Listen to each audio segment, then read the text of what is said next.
ሰባዊ ተግባር ህይወት ይታደጋል ብርሃን ይመልሳል በሚል መሪ ቃል የዓለም የደምና የአይን ብሌን ለጋሾች ቀን ተከብሯል።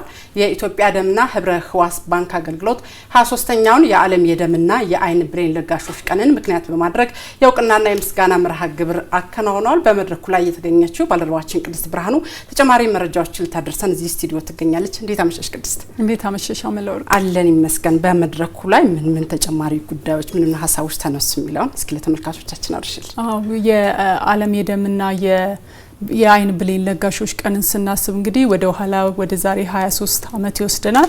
ይህ እለት የዓለም የደም ለጋሾች ቀን የተጀመረው በፈረንጆቹ 2004 ነበረ።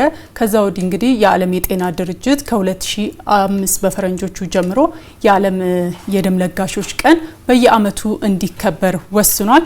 ከዛ ጊዜ ጀምሮ እንግዲህ በፈረንጆቹ ጁን 14 የዓለም የደም ለጋሾች ቀን ይከበራል ማለት ነው።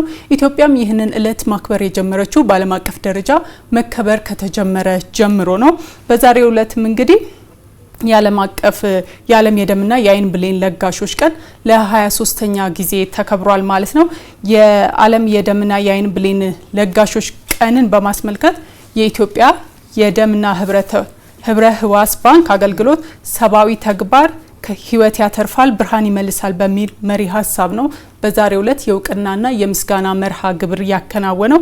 እንግዲህ በዚህ የእውቅናና የምስጋና መርሃ ግብር ላይ የጤና ሚኒስትር ዴኤታ ዶክተር ደረጀ ደጉማ፣ የዓለም አቀፍ ድርጅት ተወካዮች፣ የአገልግሎቱ ዋና ዳይሬክተር ዶክተር አሸናፊ ታዘበውና በጎ ፈቃደኞች ለአመታት በደም የለገሱ ሌሎችም ጥሪ የተደረገላቸው እንግዶች በዚህ መርሃ ግብር ተገኝተዋል ማለት ነው። በዚህ ወቅት እንግዲህ መልእክት ያስተላለፉት የጤና ሚኒስትር ዴኤታ ዶክተር ደረጀ ደጉማ የበጎ ፈቃደኝነት ተግባር ላይ የጤና ሚኒስቴር ሰፋፊ ስራዎችን እየሰራ እንደሆነ አንስተዋል። በተለይም እንግዲህ ከወሊድ ጋር ተያይዞ እንዲሁም ከትራፊክ አደጋ ጋር ተያይዞ ደም በሰፊው ያስፈልጋል። ያንን ችግር ለመቅረፍ እንግዲህ ሚኒስቴር መስሪያ ቤቱ ከ60 በላይ የደም ባንክ በክልሎች የማቋቋም ስራ መሰራቱን አንስቷል። በእርግጥ አሁን ላይ ደም የመለገስና የአይን ብሌን የመለገስ ተግባር ያደገ መምጣቱን አንስተዋል።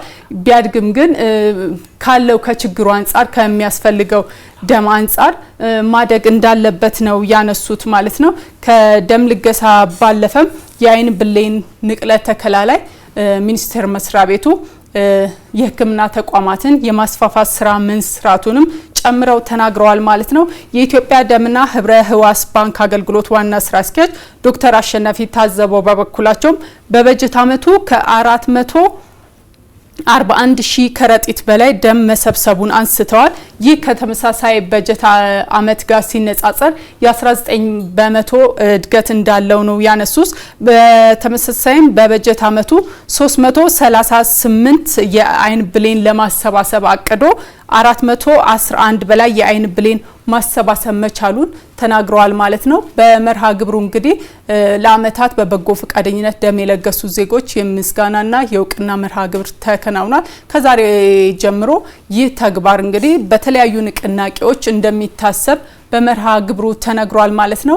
በእኔ በኩል ያለው መረጃ ይህንን ይመስላል። አመለወርቅ ወዳንቺ። መልካም ቅድስት፣ ለመረጃዎችሽ እጅግ አድርገን እናመሰግናለን።